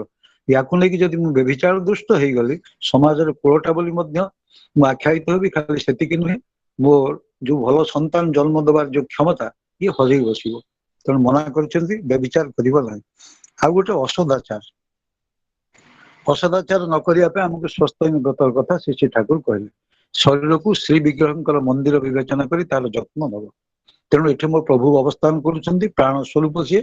ତେଣୁ ଶରୀରର ମୁଁ ଯଥୋପଯୁକ୍ତ ଯତ୍ନ ନେବି। ସେଥିପାଇଁ ଆମକୁ କେତେ କଥା କୁହାଗଲା, ଅସଦାଚାର କରିବିନି, କାହା ଲୁଗାପଟା ପିନ୍ଧିବେ ନାହିଁ, କାହା ଖଟରେ ସହଜରେ ଶୋଇପଡିବେ ନାହିଁ, କାହା ହାତରେ ଅନ୍ନ ଖାଇ ନେବେ ନାହିଁ। କେତେ ଜିନିଷ ଆମକୁ କହିଛନ୍ତି ଶିଶୁ ଠାକୁର ସ୍ୱାସ୍ଥ୍ୟ ଓ ସଦାଚାର ସୂତ୍ରରେ। ମୋ ଶରୀରଟା ଭଲରେ ଯେପରି ମୁଁ ରକ୍ଷା କରି କରି ଚାଲେ, ଶରୀର ନିୟମ। କାରଣ ଠାକୁର ତ ଗୋଟେ ବାଣୀ ଦେଇକି କହିଲେ, শরীর ধারণ করেছে যখন শরীর ধর্ম মানতে হবে, মেনে করার খান্তি যেখানে সেখানেই তো খান্তি রবে। শরীর যেহেতু ধারণ করেছে শরীর নিয়ম মানিকি চালিব। আর যদি শরীর নিয়মকে ন মানল, যদি ଅଧିକ ଗାଧେଇ ପଡିବ ତାହେଲେ ନିଶ୍ଚିତ ଥଣ୍ଡା ହବ। ଜମା ନ ଗାଧେଇଲେ ପେଟ ଗରମ ହବ, ସିଏ ଆଉ ଗୋଟେ ରୋଗ ହବ, ଜର ହେଇଯିବ। ଗୋଟେ ହ୍ୟୁମାନ ବଡି ପାଇଁ ତାର ଲୋମକୂପକୁ ବା ତା ଇଞ୍ଜିନ ଟାକୁ ଥଣ୍ଡା କରିବା ପାଇଁ ଜମା 50 ml ର ପାଣି ଦରକାର, 50 ml। ତମେ ଗାଧେଇ ପାର 20 ବାଲ୍ଟି ଗାଧେଇ ପାର, କିନ୍ତୁ ସିଏ ଗ୍ରହଣ କରିବା ଶରୀର ଜମା 50 ml। କାରଣ ସେତିକି ତାର ସଫିସିଏଣ୍ଟ ଗୋଟେ ଇଞ୍ଜିନ କି 24 ଘଣ୍ଟା ତାକୁ ଥଣ୍ଡା କରି ରଖିବା ପାଇଁ ଇଏ ହଉଛି କୁଲର ରିଟ। ତାର ଯଦି ଅଧିକ ଆପଣ ମାନେ ଗାଧେଇଲେ ତାହେଲେ ଅଧିକ ଆବଜର୍ଭ କରିଯିବ, ତାହେଲେ ତ ଥଣ୍ଡା ହେଇଯିବ। ତେଣୁ ଶରୀରଟାକୁ ଧାରଣ କରିଛି ମାନେ ଶରୀର ନିୟମକୁ ମାନିକି ଚାଲିବାକୁ ପଡିବ। କିଭଳି ଖାଦ୍ୟପେୟ ନେବି, ସେଥିପାଇଁ ଯୋଉମାନେ ମୁଁ ଅନେକ ଜାଗାରେ ମୁଁ କହିଛି, ମୁଁ କହିଲି ତମେ ଜଗନ୍ନାଥଙ୍କୁ ପ୍ରଣାମ କରୁଛ, ଜଗନ୍ନାଥଙ୍କୁ ପୂଜା କରୁଛ, ଶ୍ରୀକୃଷ୍ଣଙ୍କୁ ପୂଜା କରୁଛ, ରାମଚନ୍ଦ୍ରଙ୍କୁ ପୂଜା କରୁଛ, ଦେଖୁନ ସେ କଣ ତାଙ୍କ ଘରେ କଣ ଖାଉଛନ୍ତି। ତାଙ୍କ ଖାଦ୍ୟ ଉପରେ ଆମର ପ୍ରସାଦ, ପ୍ରକୃଷ୍ଟ ଭାବରେ ଆମେ ତାକୁ ଗ୍ରହଣ କରିବୁ। ସିଏ ଖାଇସାରିଲା ପରେ ଆମେ ଗ୍ରହଣ କରିବୁ। ସିଏ ଯଦି ଏହା ଖାଉନାହାନ୍ତି ତମେ କେମିତି ଖାଇବାକୁ ସାହସ କରୁଛ? କେମିତି ତମେ ତାକୁ ଟେକି ଦଉଛ, ପୁଣି ମୁଣ୍ଡିଆ ମାରିକି ଖାଉଛ? ମୁଁ ବହୁ ଜାଗାରେ ଏଇ କଥା କହିଛି। ମୁଁ କହିଲି ତାକୁ ମୁଣ୍ଡିଆ ମାରିକି ଖାଉଛ ଆମିଷକୁ, ନା କଣ ନା ମୁଁ ଭଗବାନଙ୍କୁ ଦେଇକି ଖାଉଛୁ? ଏଇଟା ଗାଲୁଆମି କଥା ନୁହଁ। ତେଣୁ ମୋ ଶରୀରଟାକୁ ମୁଁ ତାକୁ ରକ୍ଷା କରେ। ଆଉ ଏଇ ଶରୀରକୁ ରକ୍ଷା କରିବା ପାଇଁ ଶିଶୁ ଠାକୁର କେତେ ଯେ ନୂଆ ମାନେ ଜିନିଷ ଦେଖେଇଛନ୍ତି ତାଙ୍କ ଜୀବନରେ। ମୋର ମନେ ପଡୁଛି ଆଜି ଠାକୁରଙ୍କର ଦିନେ ଜ୍ୱର ହେଇଛି, ଜଣେ ଡାକ୍ତର ଆସିଛନ୍ତି କିଛି ରକ୍ତ ନେବେ ଟେଷ୍ଟ କରିବା ପାଇଁ। ସେ ରକ୍ତ ଟିକେ ନେଇକି ଗଲା ପରେ ଗୋଟେ ସିରିଞ୍ଜରେ ଠାକୁର ତାଙ୍କୁ ଡାକିକି କହୁଛନ୍ତି, ଡାକ୍ତର ମଶାଏ ଆମର একটা କଥା ପ୍ରାର୍ଥନା ଅଛି ଆପଣଙ୍କ ନିକଟରେ। ନା ବୋଲ। ନା ପ୍ରାର୍ଥନାଟା ହଉଛି ଏଇଆ ଯେ ରକ୍ତକୁ ତଳେ ପକେଇବେନି। ସେ ମାନେ ଡାକ୍ତର ଜଣକ ଆଶ୍ଚର୍ଯ୍ୟ ହେଇଗଲେ, କହିଲେ ରକ୍ତଟାକୁ ତଳେ ପକେଇବେନି ତାହେଲେ କେମିତି ହବ? କହିଲା ଦେଖନ୍ତୁ ଏ ରକ୍ତ ଏଇଟା ନୁହଁ, ଏଇଟା ମୋ ବାବା ମା, ସେ ମତେ ଦୟା କରିକି ଦେଇଛନ୍ତି। ୟାକୁ ଯଦି ତମେ ତଳେ ପକେଇଦବ ମୁଁ ତାଙ୍କ ପ୍ରତି ମୁଁ ଭାବି ଗୋଟେ ଅସମ୍ମାନ ହବ। ତେଣୁ ଦୟା କରିକି ତାକୁ ତଳେ ପକେଇବନି। ଡାକ୍ତର ଜଣ କାନ୍ଦି ପକେଇଲେ ଛୋଟିଆ ଏକ ଉକ୍ତି। ମାନେ ଶରୀର ପ୍ରତି କିପରି ଯତ୍ନ ନେବାକୁ ପଡିବ এই ପ୍ରସଙ୍ଗରେ ଶିଶୁ ଠାକୁର କହିଛନ୍ତି। ତେବେ ଅସଦାଚାର କରିବେ ନାହିଁ। ବିଶେଷ କରି ମା ମାନେ କେତେ କଥା କହିଛନ୍ତି, ନାକରେ କାନରେ ହାତ ପୁରେଇବେ ନାହିଁ, ରୋଷେଇ ଘରକୁ ପରିଷ୍କାର ପରିଚ୍ଛନ୍ନ ରଖିବେ। ଏବଂ କାରଣ ତାଙ୍କର ଅନ୍ୟ ନାମ ହଉଛି ଲକ୍ଷ୍ମୀଙ୍କର ପଦ୍ମାଳୟା। ମୁଁ କହିଥିଲି ଲକ୍ଷ୍ମୀ ପଦ୍ମାଳୟା ପଦ୍ମା କମଳାଶ୍ରୀ ହରିପ୍ରିୟା। ସେ ପଦ୍ମାଳୟା, ତମ ଘରକୁ ତମେ ପଦ୍ମର ଆଳ ସଦୃଶ କରିବ, ପରିଷ୍କାର ପରିଚ୍ଛନ୍ନ ରହିବ। ଠାକୁର କହିଲେ ଝୋଟ একটা ଘର করবি, খুব সুন্দর করে করবি। ଛୋଟିଆ ଘରଟି ହେଇଥିବ ପଛେ ପରିଷ୍କାର ପରିଚ୍ଛନ୍ନ ସଫା ସୁତୁରା, ଯୋଉ ଜିନିଷ ଯୋଉ ଜାଗାରେ ସଜେଇକି ରଖିବା କଥା ରଖିଥିବେ। ଲାଇନ କଟି ଗଲେ ବି ଆଖି ବୁଝିକି ଯାଇକି ଡିଏସଏଲକି ଆଣି କରିଥିବେ, ତାହେଲେ ବୁଝିବେ ଆପଣଙ୍କର ଲକ୍ଷ୍ମୀ ନାମ ସାର୍ଥକ ହବ। ଲକ୍ଷ୍ମୀ ମାନେ ଲକ୍ଷ୍ୟ ରଖିବା, ଲକ୍ଷ୍ମୀ ମାନେ ଚିହ୍ନିତ କରିବା, ଲକ୍ଷ୍ମୀ ମାନେ ସୂଚିତ କରିବା। ତେଣୁ ଲକ୍ଷ୍ମୀଙ୍କ ସଦୃଶ ହେଇ ଉଠ। ଆଉ ଏଇଟା ହଉଛି ସେବାର ଏକ ଅନନ୍ୟ ସାଧନ ମଣିଷ ଜୀବନ ପାଇଁ। ତେଣୁ ଏଇ ଯୋଉ 7 ନମ୍ବର କଥାଟି କହିଲି, ବ୍ୟଭିଚାର କରିବ ନାହିଁ, ଅସଦାଚାର କରିବନି। ଆଉ ଗୋଟେ ଜିନିଷ ହଉଛି ଅପବ୍ୟୟ କରିବ ନାହିଁ। ଅପବ୍ୟୟ କରିବ ନାହିଁ ମାନେ କେବେ ଅଯଥା ଖର୍ଚ୍ଚ କରିବ ନାହିଁ। ଠାକୁର କହିଛନ୍ତି ନାରାୟଣ ନୀତିରେ ସେ କଥାଟି ସୁନ୍ଦର ଭାବରେ ଆଲୋଚନା କରିଛନ୍ତି। ତମେ ଅଯଥା ଖର୍ଚ୍ଚ କର ନାହିଁ, କିନ୍ତୁ ଅନ୍ୟାୟ କୃପଣ ହୁଏ ନାହିଁ, ଏକଥା ବି କହିଛନ୍ତି। ଖର୍ଚ୍ଚ କରିପାର। ଆପଣ ଦେଖିବେ ଆମର ଉତ୍କଳରେ, ମୁଁ ଜାଣେ ନାହିଁ ଆପଣଙ୍କ ଅଞ୍ଚଳରେ ଅଛି କି ନାହିଁ, ଗୋଟେ କଉଡି ଖେଳ ହୁଏ। କଉଡି ଖେଳ ଆଉ କିଛି ନୁହଁ, ଧିସ ଇଜ ସିମ୍ବଲିକ। କାରଣ ସେମାନେ ଯୋଉ ସପ୍ତପଦୀ କରନ୍ତି, ସେ ଏକପଦୀ ଭବ ऊर्ज द्विपदी भव राय सुशाय त्रिपदी भव जो सात खेला बुलंती पुओ झियो बेदी आगे सातटा संकल्प कर भितर गोटे रही अଯଥା अपव्यय करेंगे आईटा गोटे सिंबलिकाली नि कौड़ी खेल हुए गोटे पानी भितर क्षीर भितर गोटे कौड़ी की पकई दि झीटा को मुठे धर पुओ ताको चेष्टा कर खोलिया पुओ मुठे धर झील ताको चेष्टा कर खोलिया तार उद्देश्य ही है उत्कल से कौड़ीर प्रचलन थिला पैसा पत्र किसी चालू ना नोट नाला नोट तो भी बहुत समय बहु पर जो कौड़ीटा जेहेतु अर्थर प्रतीक सी हूँ पैसा आमर ता स्वामी जदि धर खर्च करने उद्देश्य धर स्त्री कौन कर खोल चेष्टा करे अर्थात मु तुमको अଯଥା अपव्यय करने को देवी ना तुम अଯଥା खर्च आम कर जी प्रयोजन खर्च आम कर स्त्री जदि कर स्वामी कंट्रोल कर स्वामी जदि कर स्त्री कंट्रोल कर ये बोधवे एक सिंबलिक थट्स आमर पचर जो कौड़ी खेल कराए बेदी उपर कारण बेदी उपर जो केते गुड़े संस्कार हुए जमी नानी बिकी श्राद्ध हुए लवण चामर हुए शिलारोहण हुए ये जो खई कौड़ी कराए जो कौड़ी चोरी गोते कराए एगुड़िक सब जगह तात्पर्यपूर्ण एकदम सिंबलिक थट गोटे मार जीवन को सुंदर करने आप प्रश्न करते माँ जीवन खाली सुंदर है हम कि ठाकुर को कहगला ठाकुर पचार कले ठाकुर कहुच्छी आम संसार सुंदर हुए रमणीर गुणे ठाकुर से जोड़ी कहते इष्ट प्राण स्वामी जदि थाके तार सने ता पाखे जन इष्ट प्राण स्वामी रहा दरकार जदि यहीपरी गुड सिलेक्शन नहला ताले देख साधारणतः परिवारटा भांगी जाए भल संतान से आसती फिबुल माइंडेड हो उठती बहुत कथा आलोचना कर निजे स्वयं कारण पुरुष प्रत्येक जिनसर कारण को सी धर ये गला 8टी बड़े वाणी मध्यम चारिटा अवस्था मोर खराब पड़े शरीर मध्यम भी चारिटा अवस्था खराब पड़े बर्तमान आसिक मानसिक स्तर सबुठ बड़ जिनिस हूँ मानसिक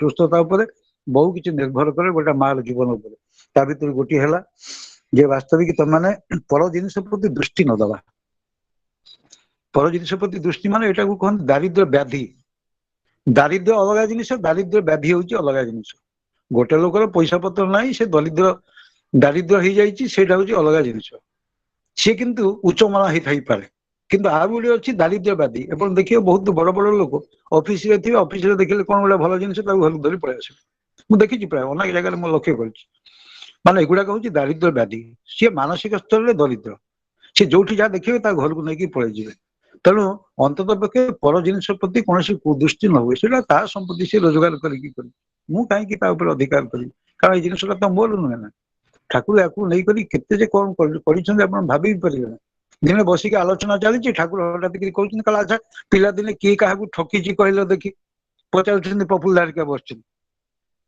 भर जड़े पूरा एकदम वीरपुंगव कहीगला कहला आज्ञा मुझे सकाल पिला दिने मु हाईस्कल पढ़ला बेले जड़े जलखिया दुकानी बिकापी आसे मुझे माने बहुत खाई कम पैसा दिए कहे मुझे ही खाई सी कथा कही चलला गुड़े कहते मुझे डबल टी आसी बिना टिकेट किए कहे आज्ञा मुझे बस आसला बेले 5 टका जगह 2 टका कहीकि देकी आगुड़ाक ठाकुर शुणी एत मन दुख करगले कहले मनीष पणिया मूल बुनियाद लोप पाई बस आम खाली पर को ठकी चलवार प्रमाणता अच्छे आप देखिए आप क्या जन को ठकी दौरान आप एक्सपेंडिचर बढ़ी आईटा हूँ आम भारत वर्ष अर्थनीतिर डाउनफल एक मुख्य कारण तुम जी आय कर तार अधिका खर्च कलनि कि आम 100 टका मुझे खर्च करवा कथा मुझे गोटे गाड़ी वाला को ठकिकी 80 टका देदेली मोर एक्चुअली खर्च है से 100 मुझे देली 80 मोर जो बालांस 20 बोला तो पुणी अन्य कार्य मुझे खर्च कली ताने मोर इनकम 100 खर्च आसीगला 120 तेणु यहीपरी एक ये गो बिटुन भितर भी जाऊँ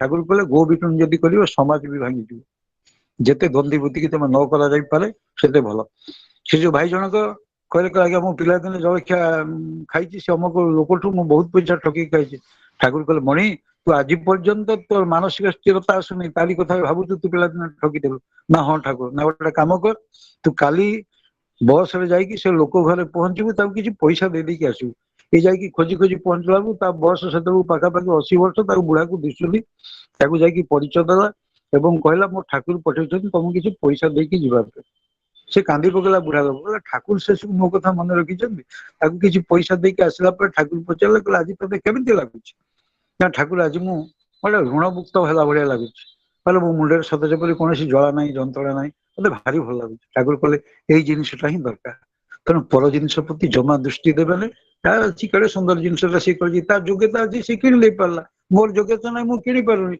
मु प्रयास करी मोर मान को वृद्धि करने मु चेष्टा करी मोर आर्थिक क्षमता को वृद्धि करने बर्तमान सामयिक भाव में मुझे अर्थर अभावग्रस्त होती दरिद्र नुह ये दरिद्र शब्द को ठाकुर जमा पसंद कर बोले अभावग्रस्त तुम दरिद्र कौन भगवान तो हाथ देते गोड़ देते तू दरिद्र कौन कहु ये मनीष गरीब हूँ तार चारोटी कारण जो गरीब हुए गोटे हूँ आलस्य गोटे आत्मनिर्भरता गोटे आत्मश्लाघा आ गोटे कृतज्ञता ये चारिटा कारण जो जन लोक गरीब हो अलस्वामी कले गरीब हम कि रोजगार करने इच्छा हेनी से कौन करे आत्मनिर्भरता इगोनेस जहाँ कहते आम सब बेले कह मु दुनिया सब बेसी जानी आत्मनिर्भरता आ गोटे हूँ आत्मश्लाघा कौन सन्तुष्ट नुह जमा एमती गुड़े लोक अच्छा जिते जहाँ कर से जमा खुशी नुह आ गोटे कृतज्ञता ठाकुर कहले एठाई किंतु सोजापत जार नामे जेते आदर्शते कृतज्ञता भूल नाई को एते तुमको नरक को जीवा सब बढ़िया रास्ता आदर्श निकट में कृतज्ञ हुआ तुम देख नरक को सीधा पड़े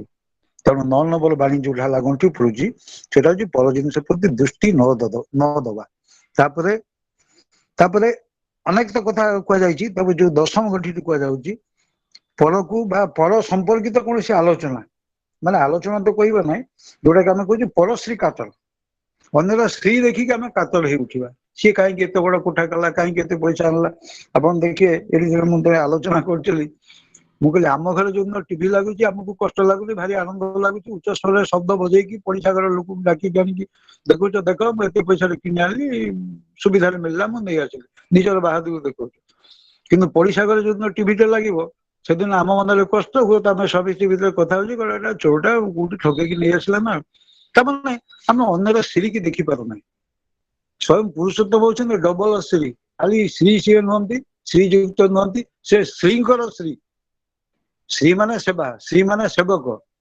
तेणु आम ना पूर्व श्री लगुच ना पूर्व श्रीमती लगुच श्रीमती माने सेवायुक्त बुद्धिमती महिला श्रीमती श्री माने सेवा श्री माने लक्ष्मी मती माने सेहीपरि मती अच्छी मन अच्छी बुद्धि अच्छी भगवान मत देछन तेणु कलना करके देखो ये 10 गंठिल तात्पर्य गोटे मनुष्य जीवन को सुंदर एवं निर्विरोध करने केते चमत्कार परिकल्पना कर उत्कल पूर्वसूरी मान एबे एगुड़िक खाली झील मैंने जो करेंगे कि पुओ मान प्रति प्रযোज्य जे यही 10टी नियम का मैंने पालन करके चलला देखिए आम जीवन सुंदर हो उठो ठाकुर कहले ये हूँ मैंने आपको कहते achievement achieve and adjust all the possibilities in our life the impossibilities will fly away Thakur जोड़े कथा पर जोर देते अचीव करो एडजस्ट करो आम एडजस्ट माने चले नवा कथा भावी इंग्लीश ओडिया प्रति शब्द ठाकुर कहले नहीं just to be added what is just for you that should be added in your life that is adjustment a जमी आप कौन से जगह जाइए क्या घर को जाइए से घरे गत माछ मास से कहले बाबू आज एडजस्ट कर दियो कैन आई एडजस्ट नो कारण से मो शरीर उपयोगी नुहे मुझे कहबी ना तुम घर जब आलूटी अच्छी सीझे दियो मु भात आलू चोपटा खाई देकी जापे यहीटा हूँ मो पे एडजस्ट नॉट दैट जो सी चिकेन कर किसी एडजस्ट कर देकी जी से भागवत गोटे कथा अच्छी आहारे भल मंद ना जेस्तान जेमंत मिले आम घर को मु पिला दिन देखी सबुदिन जड़े दी जन बाबाजी आसती कारण आम घर पछ पाखे गोटा मठ थाए से बाबाजी वाले मुझे देखी विभिन्न प्रकार खाद्य खाती मुझे बड़ हो गला जब बाबाजी को पचार ना भीम बाबाजी से मरीगला 25 वर्ष तो मुझे पचारि मुझे बाबा तुम पा काली कहूल आहारे भल मंद ना ज्येष्ठान जेमंत मिले मुझे पचारि यार तो माना बुझीपारि कारण 7म 8म श्रेणी में पाठ पढ़ते बाबाजी कहले तू पिला लोक कौन मुझे बुझौना मुझे सबुदिन बाबाजी देखुची कथा शुणुची आप कहना आहार कौन प्रकार भल मंद बाछ विचार ना जो जहाँ पाइब खाइद मुझे मानि नहीं चली मुझे सत कथा से बाबाजी कहले कारण से एत बड़ प्रवक्ता एत बड़ साधक बयस बुद्धि संगे संगे मो मुंडे जो प्रश्न आसला अरे 16 मसीह 16 शताब्दी रचना होती जगन्नाथ दास रचना करते भागवत आपन से लक्ष्य करेंगे से व्याकरण एत उच्च हो नाला से कमा बिंदु विसर्ग ये सब किसी ना भागवत प्रथम धाड़ी सरला गोटे बाड़ी पड़े द्वितीय धाड़ी ज्योतिपाद बेलू 2टा बाड़ी पड़े तेणु से कमा बिंदु ना जो गोटे मनुष्य भाव को सी व्यक्त करना ठिकणा कर मो मुंडे आसला मुझे आहारे भल पाखे कमाटे देले केड़े सुंदर लगे से शब्दटी आहारे भल मंद ना जेस्तारे जेमंत मिले अर्थात जो जगह जहाँ खाद्य मिलूँ से भलटा ही तुम बाछिब भल मान हुई गुड फॉर मी मो हेल्थ पे जोटा भल मुझे बाछि नेबी कम हो पारे ତେଣୁ ସବୁ ଶବ୍ଦ ଗୁଡିକର ଏପରି ବିକୃତି ବ୍ୟାଖ୍ୟା କରିଛନ୍ତି ଆମର କେତେକ ପ୍ରବକ୍ତା, ଯୋଉଥିପାଇଁ ତ ଠାକୁର କହିଲେ ଧର୍ମ ଯେବେଳେ ବିପାକ ବାହା ନାହିଁ ବ୍ୟର୍ଥ ଅର୍ଥେ ଧାଏ ସେକାଳେ ପ୍ରେରିତ ଆବିର୍ଭୂତ ହୁଅନ୍ତି ପାପି ପରିତ୍ରାଣ ପାଏ। ଏ ଲାଇନ ଟାକୁ ପୁରା ମାନେ ଠିକଣା କରି ନଜର ପକେଇବ। ଧର୍ମ ଯେତେବେଳେ ବିପାକ ରୂପକ ବାହାନରେ ବସିଲା, ବାହନ ମାନେ ଯୋଉମାନେ ତାର ବାହକ ଧର୍ମ ପ୍ରବକ୍ତା, ଯୋଉମାନେ ଆମେ ସହଜ ଭାଷାରେ କୁହାଯାଇପାରେ ପ୍ରିସେପ୍ଟର ବୋଲି କୁହାଯାଇପାରେ, ଯୋଉମାନେ ଧର୍ମକୁ ବ୍ୟାଖ୍ୟା କରୁଛନ୍ତି, ସେମାନେ ଯେତେବେଳେ ବିପାକ ପୂର୍ଣ୍ଣ ହେଇଯିବେ, ବିପଦ ପୂର୍ଣ୍ଣ ହେବେ। ବିପଦ ପୂର୍ଣ୍ଣ ହବାଟା ବି ଅସୁବିଧା ଜନକ ନୁହେଁ, କିନ୍ତୁ ଯଦି ବ୍ୟର୍ଥ ଦିଗରେ ସେମାନେ ନେଇକି ଗଲେ ତାହେଲେ ଅସୁବିଧା ହେଇଗଲା। ଏ ଦେଖୁନାହାନ୍ତି ଭାରତ ବର୍ଷର କେତେକ ସାଧୁ ବର୍ତ୍ତମାନ ଜେଲ ଭିତରେ ପଶିକି ଅଛନ୍ତି। ସେ କଣ ଧର୍ମ କଥା ଜାଣିନାହାନ୍ତି? କିନ୍ତୁ ବିକୃତ ବ୍ୟାଖ୍ୟା କରିଛନ୍ତି, ବିକୃତ ବାହନ ସେମାନେ ବ୍ୟର୍ଥ ଦିଗରେ କେତେ ଲୋକଙ୍କୁ ନଉଥିଲେ, ଯାହାର ଫଳସ୍ୱରୂପ ପୁରୁଷୋତ୍ତମ ଶସନରେ ଓହ୍ଲେଇ ଆସିଲେ ଧର୍ମକୁ ପରିଭାଷିତ କରିବା ପାଇଁ, ଧର୍ମର ସ୍ୱରୂପକୁ ଦେଖିବା ପାଇଁ। ତେଣୁ ଠାକୁର କହିଲେ ବ୍ରତ ଓ ନିୟମକୁ ତ୍ୟାଗ କର ନାହିଁ। କିପରି କରି କରନ୍ତି, କଣ କରି କରନ୍ତି, କଲେ ଭଲ ହବ, ତାକୁ ଭଲ ରକମ ବୁଝିସୁଝି ଯଦି ଆମେ କରୁ ତାହେଲେ ଆମ ଜୀବନଟା ମଙ୍ଗଳପ୍ରଦ ହବ। ସର୍ବଶେଷରେ ଏତିକି କହିବି, ଯାହାକୁ 45 ମିନିଟ ପାଖାପାଖି ଆଲୋଚନା ରଖିଲେ, ମା ମାନଙ୍କର ଏଇ ଯୋଉ ଟିକେ ଟିକେ ସାମାନ୍ୟତମ ଏଇ ଯୋଉ ପାରମ୍ପରିକ ଧର୍ମ ଶିକ୍ଷା ଆମ ମାନଙ୍କ ଜୀବନରେ ପିଲାଦିନ ଆମକୁ ଶିଖେଇ ଦିଆଯାଇଛି, ସେଗୁଡାକ କରିକି ତମେ ଚାଲିବ। ସେତେବେଳେ ବୁଝେଇ ଦିଆ ହଉଥିଲା, ବର୍ତ୍ତମାନ କେହି ବୁଝଉନାହାନ୍ତି। ଆମେ ବେଦୀ ଉପରେ ସବୁ ଗୋଟି ଗୋଟି କରି ବୁଝେଇ ଦିଆ ହଉଥିଲା, ତୁ ଏଇଆ କରିବାକୁ ତମେ ଯାଉଛ ଆଗାମୀ ସମୟରେ, କିନ୍ତୁ ଆଜିକାଲି କେହି ବୁଝଉନାହାନ୍ତି। ତେବେ ୟାକୁ ନେଇକରି ଯଦି ଆମେ ଚାଲିବା ନିରନ୍ତର, ନିଶ୍ଚିତ ଭାବରେ ଆପଣ ମାନେ ଦେଖିବେ ଏ ପାରିବାରିକ ମଙ୍ଗଳ ଆସିବ। ମୋ ଜୀବନରେ ଦଶା ମୋର ଆଉ ଖରାପ ହବ ନାହିଁ। ମୁଁ 10ଟି ନିୟମକୁ ମାନିକରି ଚାଲିବି। ଜୟ ଗୁରୁ। ଯଦି କାହାର କିଛି ପ୍ରଶ୍ନ ଅଛି ପଚାରନ୍ତୁ। खूब बहुत बढ़िया लागला दादा। एक्चुअली बहुत वैल्यूएबल डिस्कशन थिला। जदि के ଆଜ୍ଞା क्वेश्चन किसी पचारे चाहନ୍ତି कहि पचारि पारନ୍ତି। ଆଚ୍ଛା, ଯେମିତି କି ବାବା ଜୟଗୁରୁ। ଜୟଗୁରୁ ମା କୁହ। ଦାଦା ଜୟଗୁରୁ। ଯେ ଯୋଉ ଆତ୍ମଶ୍ଳାଘା ଟା ଟିକେ ହେଲା ଭଳିଆ ଆତ୍ମ ଭରିତା ହେଲା ଇଗୋନେସ। ମାନେ ମୁଁ ସବୁଠାରୁ ଦୁନିଆରୁ ଜାଣିଛି ଆତ୍ମଶ୍ଳାଘା ମାନେ ଗୋଟେ ଅତୃପ୍ତି, ମାନେ ମୁଁ କୌଣସି ଥିରେ ଖୁସି ହୁଏ ନା। ଆପଣ ଦେଖିବେ ଗୁଡିଏ ଲୋକ ଅଛନ୍ତି ତାଙ୍କର ଚରିତ୍ର ଏପରି, ତାଙ୍କୁ ତମେ ଯେତେ ଭଲ ଖାଇବାକୁ ଦିଅ, ଗୁଡେ ଲୋକ ଦେଖିବେ ଭୋଜିକି ଖାଇବାକୁ ଯାଇଥିବେ, ସେସବୁ ଗଲାବେଳେ କହିଯିବେ ବାଜେ ଲୋକଟା ଏତେ ପଇସା ରଖିଥିଲା କଣ ଖାଇବାକୁ ଦେଲା, ମାନେ ଜମା ଖୁସି ନୁହନ୍ତି କୌଣସିରେ। ମାନେ ଅଳ୍ପକରେ ସନ୍ତୁଷ୍ଟ ବା ସେମାନଙ୍କର ଭାଗ୍ୟରେ ନଥାଏ। ଯୋଉମାନେ ଅଳ୍ପକରେ ସନ୍ତୁଷ୍ଟ ହେଇ ନପାରନ୍ତି, ଆପଣ ଦେଖିବେ ରାମଚରିତ ମାନସରେ ଗୋଟେ ଚମତ୍କାର ବର୍ଣ୍ଣନ କରିଛନ୍ତି। ଯେତେବେଳେ ଲକ୍ଷ୍ମଣ ଯାଉଛନ୍ତି ଭଗବାନ ରାମଚନ୍ଦ୍ରଙ୍କ ପଛରେ ଯାଉଛନ୍ତି, ତାଙ୍କ ଭଉଣୀ ତାଙ୍କ ନିଜ ମା ଆସିକି କହିଲେ, ତାଙ୍କ ମା ଆସିକି କହୁଛନ୍ତି, କହିଲେ ଦେଖ ପୁଅ ତୁ କୁକୁର ଭଳି ରହିବୁ। ଶିଶୁ ବରଦାତା ଏଇ ଅନୁରୂପ ସେଇ ବାଣୀଟିକୁ ବହୁତ ଭାବରେ କୁହନ୍ତି। ଈଶ୍ୱରରେ କୁକୁର ତୁମେ ନିଷ୍ଠା ଶିକଲ ଗଲାଏ ପରା, ଡାକିଲେ ତୁମେ କାଛି ଆସ, ତାଡାଲେ ଥାକ ଦୂରେଇ ଖାଡା। ଈଶ୍ୱରଙ୍କର କୁକୁର ଭଳି ତମେ ରହିବ। ତାକୁ କହିଦେଲେ ତୁ କୁକୁର ଭଳି ରହିବୁ, ତା ମାନେ ହିଁ ହେଲା କୁକୁର ଭଳି ଅଳ୍ପ ଶୋଇବୁ, ଅଳ୍ପ ଖାଇବୁ, ଅଳ୍ପକରେ ସନ୍ତୁଷ୍ଟ ହବୁ ତ ମାଲିକ ତତେ ଯାହା ଦଉଛନ୍ତି। ତେଣୁ ଏମିତି ଗୁଡିଏ ଲୋକ ଅଛନ୍ତି, ସେମାନେ ଅଳ୍ପକେ ମା ସନ୍ତୁଷ୍ଟ ହୁଅନ୍ତିନି, ତାକୁ କହନ୍ତି ଆତ୍ମଶ୍ଳାଘା। ତାକୁ କହନ୍ତି ଆତ୍ମଭରିତା ହଉଛି ଇଗୋନେସ, ଆଉ ଏଇଟା ହଉଛି ଆତ୍ମଶ୍ଳାଘା, ଅସନ୍ତୁଷ୍ଟି ଭାବ। ଏମିତିରେ ଆମେ ପରିବାର ପରିବେଜନରେ ଏବଂ ଅନେକ ଲୋକଙ୍କୁ ଦେଖିଥିବା, ସେ ଜମା ଖୁସି ହୁଅନ୍ତିନି କୌଣସି। ଠିକ ଅଛି, ଆଉ କାହାର କଣ ଅଛି କୁହନ୍ତୁ। ଦାଦା ଏଇ ଯୋଉ ସୁଦଶା ବ୍ରତଟାକୁ ଲକ୍ଷ୍ମୀ ନାରାୟଣ ବ୍ରତ ବୋଲି କୁହାଯାଏ। ଠିକ ଅଛି, ହେଲା ଏକା କଥା ହେଲାନି କି ମା। ଆମେ ଏଠି ଆଉ ଦିନକୁ ଆଲୋଚନା କରିବି, ସେ ଯୋଉ 10ଟା ଲକ୍ଷ୍ମୀଙ୍କର ନାଁ, ଯୋଉ ନାଁରେ ତାଙ୍କର ଗଣ୍ଠି ଆଜ୍ଞା ପଡୁଛି, ତାକୁ କାହିଁକି ଲକ୍ଷ୍ମୀ ନାରାୟଣ ବ୍ରତ ବୋଲି କୁହାଯାଉଛି। ଠିକ ହେଲା, ହଁ ଲକ୍ଷ୍ମୀ ଠିକ ଏବଂ ଅଛି ନାରାୟଣଙ୍କୁ ଆଜ୍ଞା ବାସ୍ତବିକ ସମ୍ବର୍ଦ୍ଧିତ କରିବା ପାଇଁ ଏଗୁଡିକ ଆମର ଜୀବନରେ ପ୍ରୟୋଜନ। ମୁଁ ତ କହିଲି ଆଜି କଣ କଣ କରିବେ ନାହିଁ ବୋଲି ଗଣ୍ଠି ପକେଇଛନ୍ତି, ଆଉ ଆର ଦିନ ପୁଣି ଆଲୋଚନା ଆଜ୍ଞା କରିବା କଣ କଣ ମୁଁ କରିବା ଦରକାର। ଆଜ୍ଞା ଦାଦା। ଆଚ୍ଛା, ଆଉ କିଛି? ଠିକ ଅଛି। ଆଉ ଠିକ ଅଛି କାହାର ମା। କିଛି କ୍ୱେଶ୍ଚିନ୍ ଅଛି? ନହେଲେ ଦାଦା ଆକ୍ଚୁଆଲି ଏକ୍ସାମ ମଝିରେ ହିଁ ଆମକୁ ଟାଇମ ଦେଇଛନ୍ତି, ତ ଆମେ ଦାଦାଙ୍କୁ ବେଶୀ ଟାଇମ ନବାନି। ଯଦି କାହାର କ୍ୱେଶ୍ଚିନ୍ ଅଛି ତାହେଲେ କରିପାରିବେ, ନହେଲେ ଦାଦାଙ୍କୁ ଛାଡିବା।